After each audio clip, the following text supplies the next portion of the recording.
മുഹൂർത്തങ്ങൾക്കും അതിന്റേതായ സന്തോഷങ്ങളുണ്ട്. അതിൽ ചിലത് ഒരിക്കലും മറക്കാൻ പറ്റാത്തതും. Azad gold and diamonds, Thazhepalam, Tirur. മാതൃശിശു ആശുപത്രിക്ക് രണ്ടാം തവണയും കായകൽപ അവാർഡ് ലഭിച്ചു. 2023-24 വർഷത്തിലെ സംസ്ഥാന കായകൽപ അവാർഡ് പൊന്നാനി മാതൃശിശു ആശുപത്രിക്ക് ലഭിച്ചു. ഇത് രണ്ടാം തവണയാണ് മാതൃശിശു ആശുപത്രിക്ക് കായകൽപം അവാർഡ് ലഭിക്കുന്നത്. സർക്കാർ ആരോഗ്യ സ്ഥാപനങ്ങളിലെ ശുചിത്വം, മാലിന്യ പരിപാലനം, അണുബാധ നിയന്ത്രണം എന്നിവ വിലയിരുത്തി പ്രോത്സാഹിപ്പിക്കുന്നതിനു വേണ്ടി സർക്കാർ ആവിഷ്കരിച്ച അവാർഡാണ് കായകൽപ. ജില്ലാ ആശുപത്രികൾ, താലൂക്ക് ആശുപത്രികൾ, സാമൂഹ്യാരോഗ്യ കേന്ദ്രങ്ങൾ, പ്രാഥമികാരോഗ്യ കേന്ദ്രങ്ങൾ, നഗര പ്രാഥമികാരോഗ്യ കേന്ദ്രങ്ങൾ, ജനകീയ ആരോഗ്യ കേന്ദ്രങ്ങൾ, WMC സെന്റർ എന്നിവയിൽ നിന്ന് തെരഞ്ഞെടുക്കുന്ന മികച്ച ആശുപത്രിക്കാണ് കായകൽപ അവാർഡ് നൽകുന്നത്.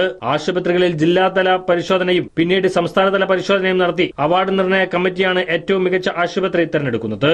ജില്ലാ തലത്തിൽ 88.21% മാർക്കോടെ രണ്ടാം സ്ഥാനമായ 20 ലക്ഷം രൂപ ജില്ലാ ആശുപത്രി നിലമ്പൂരും സ്വന്തമാക്കി.